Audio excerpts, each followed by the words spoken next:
Hey guys, what's going on? Got a little review for you. I'm actually going to do two reviews in one.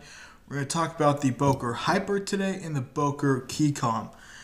Now, both are Chatalos Banos designs, hence why they kind of look the same, or they have the same, design, because, well, same designer. Again, his name is Chatalos Banos, or people abbreviate it CLB.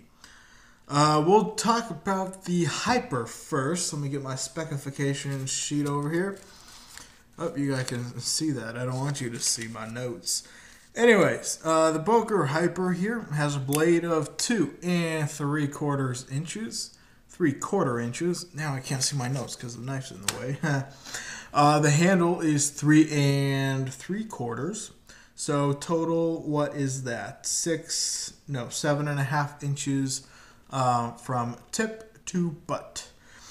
All right, the handle is made out of a G10, but the backside is titanium covered stainless steel. The handle on the other, the blade on the other end is 440C. Let's see, where is it? Right there, the other side thumb stud. I think you guys can see that. And then the serial number is right there. All right, as you also see, the blade is also the titanium covered or coated. There also is a pocket clip with the same thing, but I don't have that on here right now. I took it off a while ago because I like the slim design of these frame locks here. By the way, yes, since I said that, they are both frame locks. Has an ambidextrous thumb stud, which I just used to open the knife. The blade has this sweet big belly with a little bit of recurve around there. I like that big old belly, just really makes it easy for cutting. And talking about cutting, it almost has a flat grind, but not quite. I believe it is a hollow grind, if I'm not mistaken, but it goes pretty high up, so it's almost flat. So it makes for a really nice slicer and really great knife. And like I said, I measured it, it's about a 1/4 inch thick, seriously. So it is super duper thin, but don't let that fool you, because it's still great quality, great knife, and is a very sweet little blade. Now, downside is there's a slight bit of blade play, and also downside is I had to tighten it, in which that took away the ability to open it quick with one hand. But it doesn't matter. I don't need all my knives, to be able to do that. So, bam, there you go. It's open. I'm good, and that works fine. Yeah. So there. And by the way, it has the lanyard hole for those who like to use those, or you can tie a lanyard around that last little pin right there. By the way, obviously, as you saw, whoops, sorry about all these weird camera angles. It is completely flow through with a frame lock right there. Now, for those of you who care about this, let me get that in focus first. Frame lock goes pretty darn far over when the knife is in el closed position. It is, get that in focus and at the right angle, which it's not doing right now. I'm getting away from the camera. Sorry about that, guys. It is it's kind of in the center. There you go. There's the good angle. It's a little bit to this side a little bit, but I'm not one of those people who really cares about the centering of the blade. To me, that's one of the stupidest things you could care about in a blade or in a knife. I'm going to get to a little tiny brother here, which is the Keycom. Let's talk about him. It has a 1.5 inch Os 8 blade, which is stainless, I believe. Correct me if I'm wrong. The handle is 2 1/4 inches long of FRN handles, obviously black. And there's only one other variation of this knife, and it comes with a black blade. If you like that one, it's only a couple bucks more, so go ahead and pick that one up. FRN handle, blade is offset. Altogether, it's about 3 inches. Let's see. No, I'm sorry, 3 3/4 inches. Tip to butt there.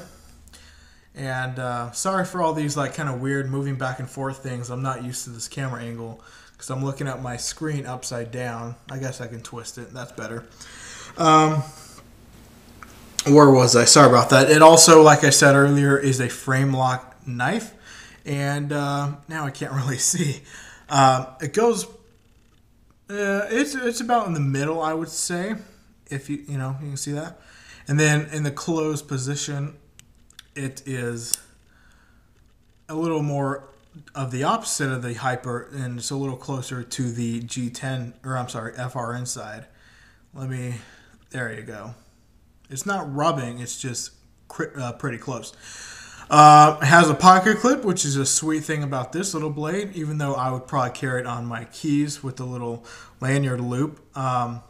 But if you wanted to carry it like on your shirt pocket, inside your a vest pocket or something like that, or I'm sorry, inside your vest, the pocket, you know what I mean. You could do that. You could also take it off with a Torx T6. Also, all these Torx bits on here are T6, with the exception of the pivot screw on the Hyper, which is a T8. All right, so you could take that thing off, and it actually makes it the same, only about a 0.5 millimeter difference of thickness there. As you can see, they're actually pretty much the same size. I'm sorry, thickness. So it's pretty crazy. But it's got a little bit of jimping up here, which I forgot to tell you guys about this. It does have some up here. It's all right, not the best, but I always like to say that some jimping is better than none. Some of you probably don't really care about jimping, but that's what I think, all right? It's a mono-dexterous thumb stud. You cannot move it. You cannot take it off. It's just on the right side. The clip also is only right side tip down, unless you like to carry it on your left side like this, then you could do that, but whatever. Also, like the Hyper, I feel like I'm repeating myself, but I probably am because these knives are very close to each other. This has the stainless steel side here and the plastic side there, whereas it's, G10 stainless. This doesn't have a coating though, it's bead blasted actually. Same thing here, it's a little osate blade as it says. I'm sorry, I feel like I'm all over the place in this review. Let me get it, and there you go, osate, made in Taiwan. This one is Chinese. Yeah, small little blade, fits in the hand, quite well, actually. The only thing I don't like about this knife is I don't want to say major drawback, but is a drawback, is this. I don't know if you guys could hear that. I know I could from here. That is up and down blade play you heard there. Yeah, it's annoying, but at the same time, I don't think there should be any problems because look at the size of the knife. I'm not going to be doing heavy tasks with it. I'm probably going to be like cutting off a little thread on my shirt or, opening a letter or something. I'm not going to be using this knife that hard. So personally, I'm not going to send it back. I don't think there's a reason to. But yeah, so there it is. Oh, by the way, let me give you the ounces. I forgot that on both of these. Again, sorry, I am all over the place. 1.4 ounces for here, small little guy, and I didn't see these specs on this knife at the site I looked at, but I'm gonna guess 2.5 ounces here. So, guys, there is my dual review of the Keycom and the Hyper. I will put the links in the underbar where you can pick these up at, I'll do Knife Center, all right? And this is roughly $30. This is around 16 or 17. All right, guys, so you all take care. Have a great day. Thank you for watching.